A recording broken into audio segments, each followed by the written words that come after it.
హరి ఓం. ఆధ్యాత్మిక చింతనలో నేను అంటే ఏమి, మనసు అంటే ఏమి, ధ్యానం అంటే ఏమి, ఆత్మానుభవం అంటే ఏమి మనం తెలుసుకునే ప్రయత్నం చేద్దాం.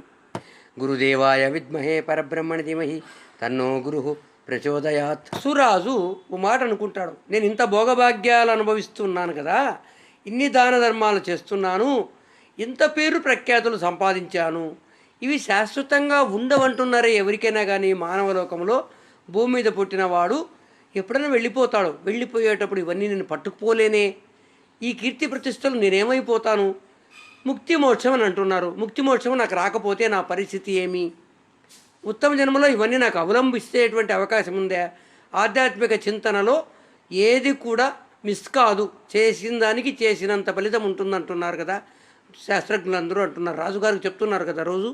కాబట్టి ఈ సంపదల కంటే మెరుగైనటువంటి అనుకూలమైన స్థితి నాకేమైనా వచ్చే జన్మలో రాగలుగుతుందే, ఈ సంపదలన్నీ మళ్ళా నాకు వస్తాయా, లేదా ఉత్తమ జన్మ వస్తుందే, ముక్తి వస్తుందే, అసలు నేనేమైపోతాను, నాకు ప్రారంభ కర్మలు కూడా ఏమైనా గత జన్మలో చేసిన ఉంటే పుణ్యంతో రాజయ్యాను బాగుంది, మరి ప్రారంభ కర్మలు ఏమైనా ఉంటే అవి అనుభవించాలంటే భయమే కదా, అవి అడ్డొస్తాయి కదా మళ్ళా జీవితాలకి.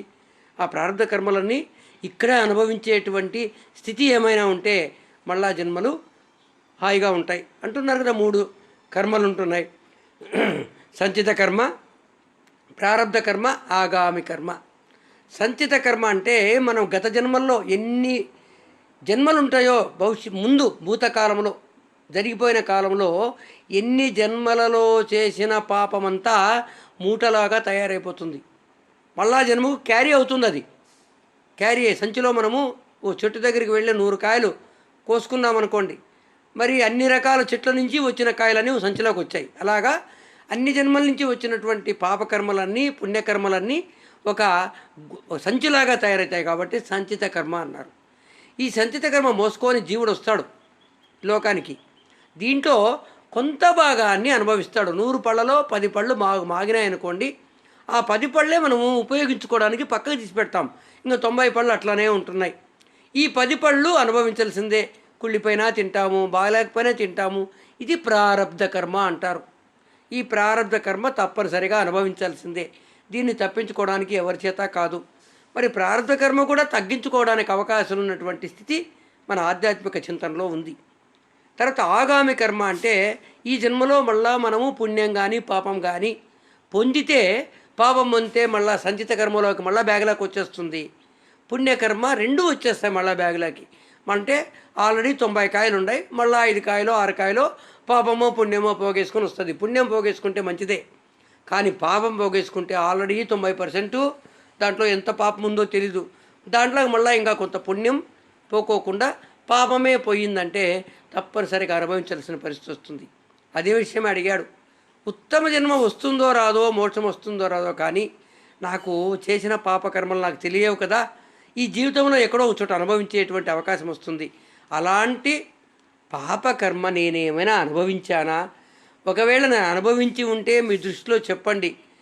ఒకవేళ మీరు చెప్పలేకపోతే ఆ పాపకర్మను ఎలా నేను పోగొట్టుకోవాలా, సంచిత కర్మ ఎలా పోగొట్టుకోవాలా, ప్రారంభ కర్మ ఎలా పోగొట్టుకోవాలా, ఆగామి కర్మ అసలే చేయకుండా పుణ్యం వద్దు పాపం వద్దు బ్యాలెన్స్డ్గా ఎలా ఉండాలా చెప్పమన్నాడు. అందుకోసమే నేను వెంపర్లాడి బ్రహ్మగారి దగ్గరికి వెళితే బ్రహ్మలోకంలో కూడా చెప్పాడు, కానీ అర్థవంతంగా చెప్పేటువంటి అవకాశం ఇవ్వమని చెప్పేసి వసురాజు బృహస్పతిని కోరడమే మనకు ఈ సబ్జెక్ట్ యొక్క పరిణామం. అలాగా చెప్తూ మొట్టమొదట ఈ పాపకర్మలు అన్నీ వచ్చే ముందు మొట్టమొదటి నువ్వు ఉంటేనే కదా, మనిషి ఉంటేనే కదా. మొట్టమొదటి పాయింట్ ఏంటంటే ఈ భూలోకంలో ఈ 14 లోకాలలో మనిషి ఉంటేనే ఇవన్నీ జరుగుతుంటాయి. మనిషి లేకపోతే ప్రయోజనం అంటూ ఏం లేదు, మనిషే మూలం. మనిషి లేకపోతే లేదు, ఏ నది కానీ ఏ కొండ కానీ పర్వతం కానీ. మనిషి ఉన్నప్పుడే ఇవన్నీ వచ్చాయి సమస్యలు. పితృలోకమైనా పైలోకాలు కానీ కింద లోకాలు కానీ మనిషి ఉన్నప్పుడే వస్తుంది. ప్రాధాన్యత అంతా మనిషి మీద ఆధారపడింది. ఎందుకంటున్నారంటే భగవంతుడే జీవుని రూపంలో వస్తాడు, ప్రతిరూపమే భగవంతుని యొక్క ప్రతిరూపము. డైరెక్ట్ ప్రతిరూపం అంటే మటుకు జీవుడే. సృష్టి తర్వాత ఈ ప్రపంచము, సృష్టి, కొండలు, నదులు, ఇవన్నీ జంతువులు, పక్షులు, ఇవన్నీ తర్వాత మొట్టమొదట భగవంతుని యొక్క ప్రతిరూపము హైయెస్ట్ థింకింగ్లో ఉండేది జీవుడు. జీవుడిలోనే ఆ యొక్క భగవంతుని యొక్క ప్రతిరూపం ఆత్మరూపంలో ఉంటుంది. కాబట్టి ఈ ఈ మనిషిని గురించే ఈ లోకాలన్నీ ఉంటున్నాయి. మనిషి లేకపోతే లేదు కాబట్టి మనిషికి అంత ప్రాధాన్యత ఇచ్చారు. దానికే ఉత్తమమైనటువంటి మనిషికి అన్ని లోకాలు స్వాగతం పలుకుతాయంట. మనం భవిష్యత్ కథల్లో అంతా వింటాం వరాహపురాణంలో.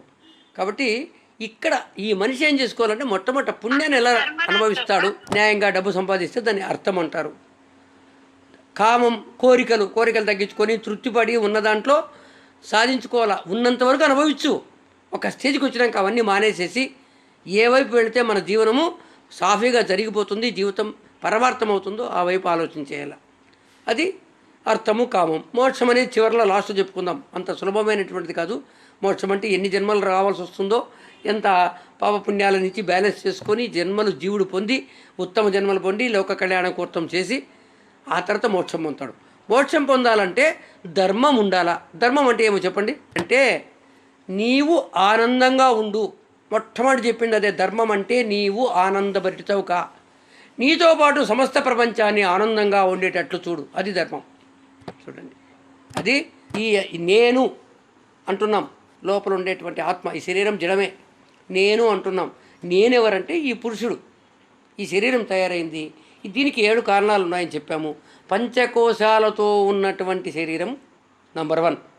తర్వాత పవర్ఫుల్ అయినటువంటిది సూక్ష్మ శరీరం, మనస్సు, బుద్ధి, చిత్తము, అహంకారం. ఈ 4వ వరుస.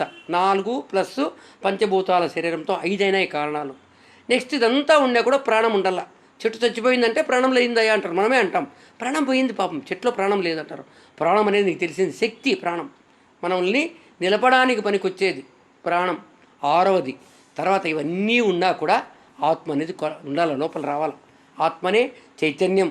స్పృహ అంటారు. స్పర్శ, స్పృహ, చైతన్యం.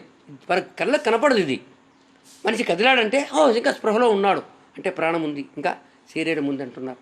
ఈ 7 కారణాలు ఉండాల్సి వస్తుంది. ఉన్న తర్వాత ఇన్ని ఉన్నా మనం ఆనందంగా లేమో అని అడిగాడు వసరాజు బృహస్పతిని.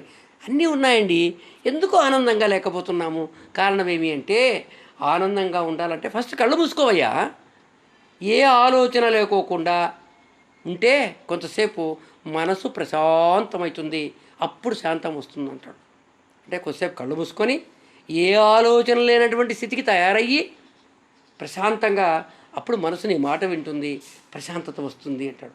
అంటే మనసు సంతోషానికి ముక్తికి దారి అనమాట. మనసు సంతోషం పడితే ముక్తికి దారి ఏర్పడుతుంది. అవునయ్యా అడిగాడు. మళ్ళీ వసరాజు అడుగుతున్నాడు, మనసు అంటున్నారు కదా, ఏ ఆలోచన లేకుండా కూర్చోమని చెప్పావు కదా, ఎలా కూర్చుంటావు? మనసు అంటేనే ఆలోచనలు అంటేనే మనసు అయినప్పుడు ఆలోచన లేకుండా ఎలా కూర్చుంటావు అంటే, ప్రతి పని మన వస్తువు వల్ల జరుగుతుంది. అతను చెప్తున్నాడు, ఏ పనైనా నువ్వు చేయాలంటే మనసు ఉండి తీరాల్సిందే. మనసు లేకపోతే ఏ పని చేయలేం. మనసు అంటేనే ఆలోచనల పరంపర. మనకు ఎలా ఉంటాయంటే ఈ ఆలోచనలన్నీ చిత్రాల రూపంలో ఉంటాయి. వెనక జరిగిందంతా ఒక సినిమా రీల్ లాగా కళ్ళకు కనపడుతుంటుంది. కళ్ళు మూసుకుంటే అవే గోచరిస్తూ ఉంటాయి, అది పిక్చర్స్ రూపంలో కనపడతాయి. ఇవి ఎక్కువ కొద్దీ మనశ్శాంతి లేకపోతుంది. ఎందుకు ఎక్కువైతాయి ఆలోచనలు? ఎక్కువ అంటే నువ్వు ఎక్కువగా పూసుకుంటున్నావు. సంసార విషయాలు కానీ, లోక వాసన గురించి కానీ, ప్రతిదాన్ని నువ్వు ఎక్కువ పూసుకోవడం వల్ల స్టోరేజ్ ఎక్కువైపోతుంది.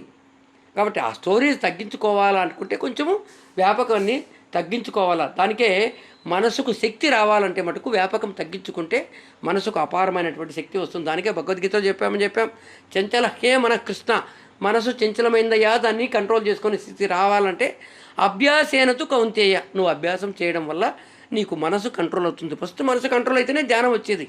మనసు కంట్రోల్ కాకుండా నీకు ధ్యానం వచ్చే అవకాశం లేదు. మరి ఏం అభ్యాసం చేయాలని అడిగాడు. మనసు స్థిరంగా ఆలోచన లేకోకుండా ఉండే స్థితికి రావాలంటే ఏమి చేయాలా అంటే, ఒక గోడ మీద చుక్క పెట్టు, దాన్నే గమనిస్తుండు. చుక్క మాయమైపోయి నువ్వు చుక్క ఒకటే అయిపోతారు. ఆ చుక్క ఎక్కడ పోతుందంటే ఇలా వచ్చి చేరిపోతుంది, చూస్తున్న వాడిలోకి వచ్చి చేరిపోతుంది. అంటే ఆ విధంగా తయారైపోతుంది మనసు. అంటే రెండూ ఒక్కటేటువంటి స్థితి కనపడుతుంది.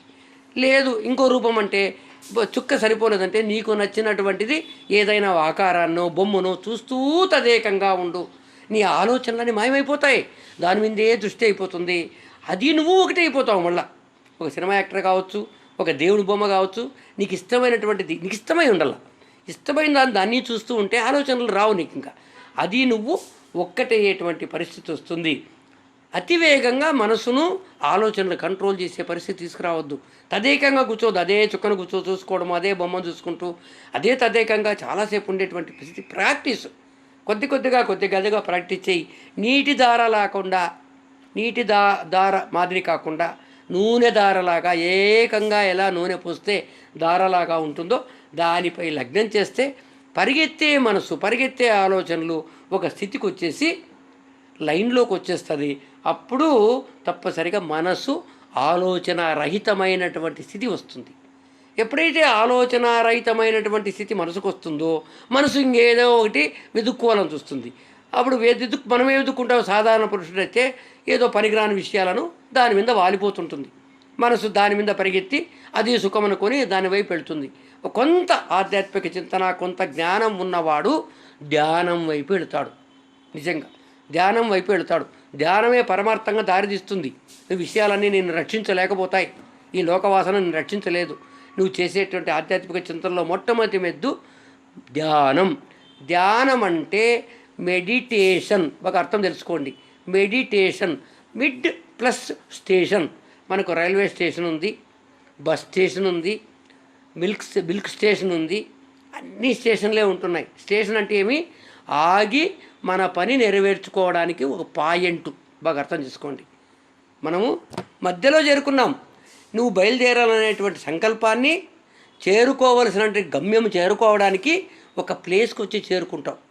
దాన్నే మిడ్ స్టేషన్ అంటారు. కాబట్టి ఎలా అని అడిగాడు. మళ్ళా చెప్తే శ్వాసను ఏకదాటిగా గమనించు. మొట్టమొదటి ఏం చెప్పాడు? స్థలం శుభ్రమైన స్థలం చూసుకో. మురికిగా, వాసనగా, దుర్గంధంగా ఉండే స్థలంలో నీ మనసు నిలబడదు. స్థలం శుభ్రంగా ఉండే చూసుకో. ఒక ఆసనాన్ని చెక్కపీట ఒకటి తయారు చేసుకో. చెక్కపీట మీద ఒక టవాలు, తెల్లటి టవాలు ఒకటి పరచు. దాని మీద దర్భాసనం కానీ, జింక చర్మం కానీ, పులి చర్మం కానీ వేసుకో. దాని మీద ఒక పట్టు వస్త్రం వేసుకో. వేసుకున్న తర్వాత కూర్చో, చిన్ముద్ర వేసుకో. తర్వాత ఏకాగ్రతగా ఉండు. నడుము వెన్నుపూస నిటారుగా ఉండేటట్లు చెయ్యి. నిద్రపోవద్దు, ఎరుకలోనే ఉండు, జాగ్రత్తగా ఉండు, గమనించు. అప్పుడు ఏం చేస్తావు? ఎరుకలో శ్వాసను సక్రమంగా గమనిస్తుండు.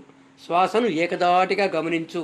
నీకు నచ్చిన మంత్రం కానీ, నచ్చిన సంగీతాన్ని కానీ గ్యాప్ లేకోకుండా వినడం నేర్చుకో. ఏమాత్రం గ్యాప్ వచ్చినా మనసు పక్కకు పోయే అవకాశం ఉంటుంది. కాబట్టి గ్యాప్ లేకోకుండా మెయింటైన్ చేయి.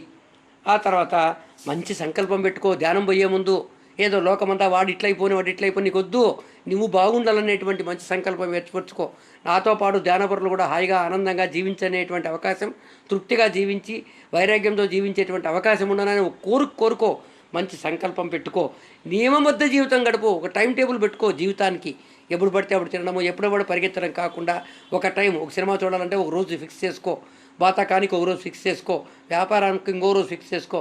అలాగా ధ్యానానికి కూడా ఒక టైము, ఒక వేళ నియమం అనేది ఫిక్స్ చేసుకో. గట్టి సాధన ఉండాలా, దైవ చింతన ఉండాలా. ఇది ఉండగలిగితే ధ్యానం అనేది మనకు కుదురుతుందని చెప్పాడు. మనం చేసిన పాప పుణ్యాలు, మనలో బ్యాటరీస్ ఉన్నాయి, శక్తి క్షేత్రాలు, శక్తి కేంద్రాలు ఉంటున్నాయి. అవే చక్రాలు. 7 చక్రాల్లో 6 చక్రాల్లో మనము చేసినటువంటి పాపము పుణ్యము నిక్షిప్తమై ఉంటుంది. పాపానికి అది బయటకు వచ్చి పాప రూపంలో మనకు అనుకూలంగా ప్రకృతి ద్వారా అనుకూలం చేస్తుంది. పాపాన్ని కూడా అలా పంచుతుంది.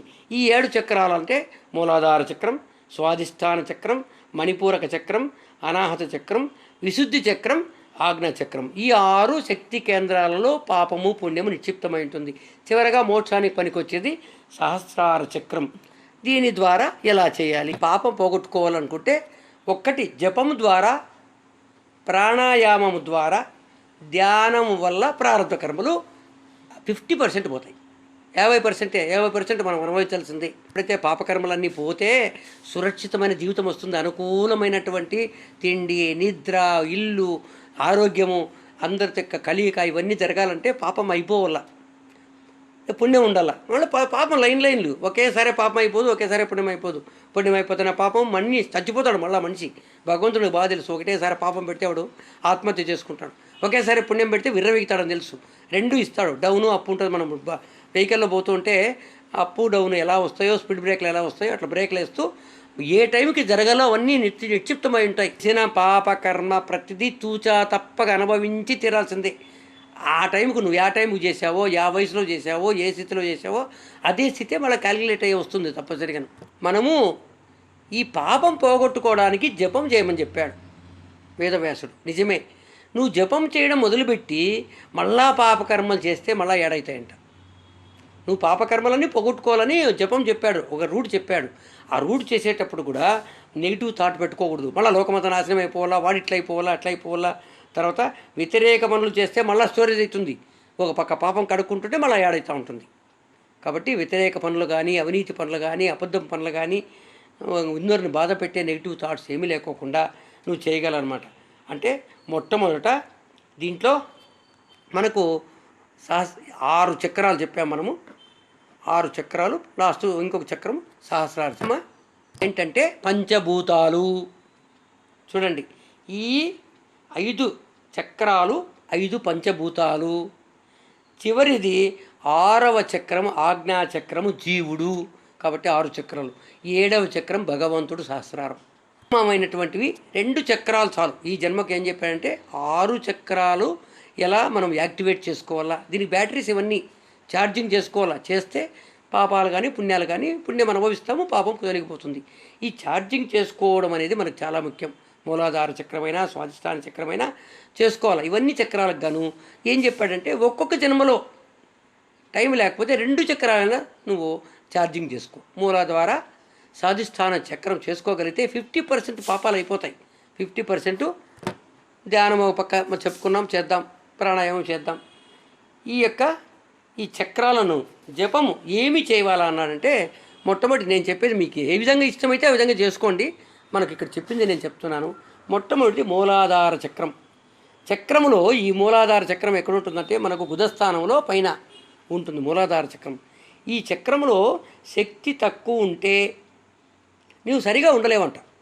మూలాధార చక్రం ఎందుకు సరిగా లేకోకుండా ఉండడము, తర్వాత ఎక్కువ భయంగా ఉండడము, దిగులుగా ఉండడము, పిరికితనం ఉండడము, చపలం ఉండడము, నిస్సత్వం ఉండడము, చెడు ఆలోచనలు రావడము, ఈ విధంగా ఉంటున్నావంటే కారణము మూలాధార చక్రంలో ఛార్జింగ్ తక్కువ ఉంది, బ్యాటరీ తక్కువ ఉంది. మూలాధార చక్రాన్ని మనము యాక్టివేట్ చేయాలి. బాడీ పెయిన్స్ ఉంటాయి, మలబద్ధకం ఉంటుంది, నిద్ర సరిగ్గా ఉండదు, సోమరితనం ఉంటుంది, ఎదురు తిరుగుతూ ఉంటాడు. ఇది భూతత్వానికి సంబంధించినటువంటి చక్రం, మూలాధార చక్రం. మరి దీన్ని యాక్టివేట్ చేసుకోవాలంటే ఏం చేయాలంటే సాధన. చిన్ముద్ర వేసుకోవాలా. చిన్ముద్ర అంటే అందరూ తెలుసు. చిన్ముద్ర వేసుకొని ప్రశాంతంగా కూర్చొని ఒకసారి గాయత్రి మంత్రం చదివేటప్పుడు గాలిని పీల్చాల. గాయత్రి మంత్రము ఒకసారి చదువుతాడు. ఓం భూర్భువస్సువః సవితుర్వరేణ్యం భర్గో దేవస్య ధీమహి ధియో యో నః ప్రచోదయాత్ అని ఒక్కసారి గాలి పీల్చుకోవాలా. 2 సార్లు కుంభకం పెట్టుకోవాలా. లోపల పెట్టుకొని 2 సార్లు గాయత్రి మంత్రం చదవాలా. గాయత్రి మంత్రం చదువుతూ ఒక్కసారి లోపల పీల్చుకో. లోపల గాలి పెట్టి 2 గాయత్రీలు ప్రాక్టీస్ చెయ్యి. 2 సార్లు చెప్పు.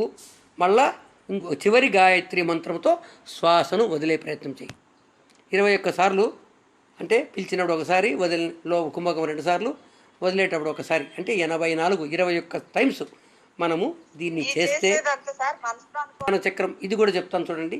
ఇది కూడా ఏమన్నాడు, ఇది జలంతో పనిచేస్తుంది. మనకు వాటర్, బాడీలో వాటర్, భూమితత్వం అంటే శరీరం అయిపోయింది, లోపల జలం ఉండాల్సి వస్తుంది, ఆహారం అన్నీ వేరే వస్తాయి. మళ్ళీ జలతత్వంతో సంబంధించినటువంటిది స్వాధిష్టాన చక్రం. దీని ద్వారా జీర్ణ ప్రక్రియ సరిగా లేకపోవడము, ఆకలి అరగదు, భోంచేసింది పొద్దున్నంటే రాత్రి వరకు మళ్ళీ తినబుద్ధి కావడం లేదు, అనారోగ్యంగా ఉండడము, ఆనందం పొందలేకపోతున్నారంట. ఏం మంచి సినిమా చూసినా కూడా ఏం చెత్త సినిమా, ఆనందము స్పర్శ పొందలేకపోవడము. నేను వేస్ట్ ఫీల్, ఎందుకో నేను పుట్టానయ్యా, నేను వేస్ట్ ఫీల్ అనుకోవడమే 24 గంటలు. ఎంత బాగుండా కూడా నీకు, ఎంత బాగా కనపడినా కూడాను నేను వేస్ట్ ఫీల్ అనుకోవడము. తర్వాత ప్రతిదీ విమర్శ చేయడమా. ఆయన ఏదో పనికిరానివని చెప్తాడు. మీరు పొద్దుపోకపోతున్నారు, హాయిగా కూర్చొని ఆ టైంలో సీరియల్స్ చూసుకోకుండా పోతున్నారు. ప్రతిదీ విమర్శ చేసేటువంటి స్థితి. తర్వాత అంతేకాకుండా సెక్షువల్ ఫీలింగ్ కూడా ఉండదంట సరిగ్గా. భార్యాభర్త అనుకూలంగా ఉందామంటే వద్దుతి. మనసుకి సెక్షువల్ ఫీలింగ్ కూడా తప్పనుకోద్దనమ్మ దయచేసి. ఆ ఫీలింగ్ కూడా ఏజ్ వాళ్ళకి చెప్తున్నా, అది ఆ ఫీలింగ్ కూడా రాకోకుండా ఉంటుందంట. కాబట్టి ఈ స్వాధిష్టాన చక్రము మనం దానికి కూడా ఛార్జ్ చేసే పరిస్థితి చేసుకోవాలి. 2 చక్రాలే మనకు ఉండేది. 6 మళ్ళా జన్మలకు ఇస్తాం. ఇవన్నీ అయినాక మళ్ళీ చేసుకోవచ్చు. 2 చక్రాలను మనం యాక్టివేట్ చేసుకుంటే ఒక లైన్లోకి వచ్చేస్తాం. దీనికి బొటన వేలు చిటికిన వేలు కలుపుకోవాలా. ఇట్లా బొటన వేలు చిటికిన వేలు జలతత్వం మనం పాస్ పోయిస్తామని ఇట్లా అంటూ ఉంటారు కదా చెయ్యి, దానికోసమే చిటికిన వేలు బొటన వేలు కలుపుకొని వేలు టచ్ పెట్టుకొనేసేసి 11 సార్లు ఇదే మంత్రమే 11 సార్లు చెప్పుకోవాలా. 11 సార్లు ఇది. అది అయిన తర్వాత 11 టైమ్స్. ఈ 11 టైమ్స్ చెప్పేటప్పుడు ఉచ్ఛ్వాస నిశ్వాసలు గమనించే పనే లేదు. గాయత్రి మంత్రమే. పీల్చుకునేటప్పుడు నిదానంగా శ్వాస పీల్చుకుంటూ గాయత్రి మంత్రం చెప్పడము. కుంభకం గిమ్మకం ఏమి లేదు, అప్పుడే అలవాటు అయిపోయి ఉంటుందట. మళ్ళీ వదిలేటప్పుడు గాయత్రి మంత్రాన్ని చెప్పుకోవడం అనమాట. ఉచ్చారణ చేసుకొని 11 సార్లు రోజుకు 11 సార్లు. అది 21 సార్లు, ఇది 11 సార్లు. 11 2 22, 84 22 ఎంత అవుతుందమ్మా? 108 తత్వాలు వస్తాయి ఖచ్చితంగా. 106, 108 మధ్యలో కుంభకం చెప్పుకోవాలి అనుకోవాలా. అంటే మూలాధార చక్రము, స్వాధిష్టాన చక్రాన్ని మనం అలవర్చుకుంటే పాపములో 50% అనుభవించుతాం. అనుభవించేది కూడా సుఖంగా అనుభవించే ప్రాప్తి వస్తుంది. నాకు ఆరోగ్యం చక్కబడుతుంది, మనసు ప్రశాంత అవుతుంది, ధ్యానములోకి వచ్చే స్థితికి వస్తుంది. ఎప్పుడైతే ధ్యాన స్థితికి వచ్చావో నెక్స్ట్ ధ్యానంలో మనకు ఆత్మానుభవం పొందే అవకాశం ఏర్పడుతుంది. ధ్యానంలో ఆత్మన రమణ మహర్షి గారు పెట్టిన దానికి తాత్పర్యం దీంట్లోనే వచ్చింది క్లియర్గా. కాబట్టి ఆ స్లోగన్ ఖచ్చితంగా తీసుకుని ముందుకు వచ్చాను. దానికి ఆత్మానుభవం పొందడం అనేది ఈ ధ్యానం ద్వారా ఆత్మానుభవం వస్తుంది. ఇది మళ్ళీ సబ్జెక్ట్ పెద్ద సబ్జెక్ట్ ఇది. ఆత్మానుభవము ఒక అర్ధగంటలో కాదు, కనీసం ఒక క్లాస్ తీసుకోవాలి. ఎప్పుడైతే ఆత్మానుభవం వస్తుందో 3 సెకండ్ల పాటు నీ జీవితంలో ఆత్మానుభవము కలిగితే సంచిత కర్మ మొత్తం కాలిపోతుంది. చూడండి, ఇప్పుడు ప్రారంభ కర్మ 50% కాల్చేసుకొని 50% అనుభవిస్తున్నాం. సంచిత కర్మ ఉంది, మళ్ళా జన్మలకు మోసుకొని పోవాలా. సంచిత కర్మ పాపం అనుభవించేకి. ఆ పాపకర్మ అంతా సంచిత కర్మ ఆత్మానుభవం పొందితే, ధ్యానము ద్వారా ఆత్మానుభవం పొందే స్థితి ఉంది. ఆ స్థితి పొందితే 3 సెకండ్లు నువ్వు ఆత్మానుభవం పొందితే సంచిత కర్మ మొత్తం కాలిపోతుంది. ప్రారంభ కర్మ ఈ జన్మలో ఎంత అనుభవించాలో అంత అనుభవిస్తే, ఆగామి కర్మ ఓపెన్ కాకపోతే, ఉత్తమ జన్మ కాకపోతే మోక్షం కాకపోతే ఇంకేమొస్తుంది చెప్పండి మనిషికి. అలాంటి స్థితి ఒక్క మానవ జన్మకే అవకాశం. కాబట్టి మానవ జన్మను ఇంత ఉత్తిష్టంగా తీసుకునేటువంటి పరిస్థితి కనపడింది. మనము ఆత్మానుభవం అంటే ఏంటో, ఆత్మ అంటే ఏంటో, ఆత్మలో ఎలాగా ఆత్మానుభవం పొందాలో మనము వచ్చే ఎపిసోడ్లో తెలుసుకునే ప్రయత్నం చేద్దాం. హరి ఓం తత్సత్.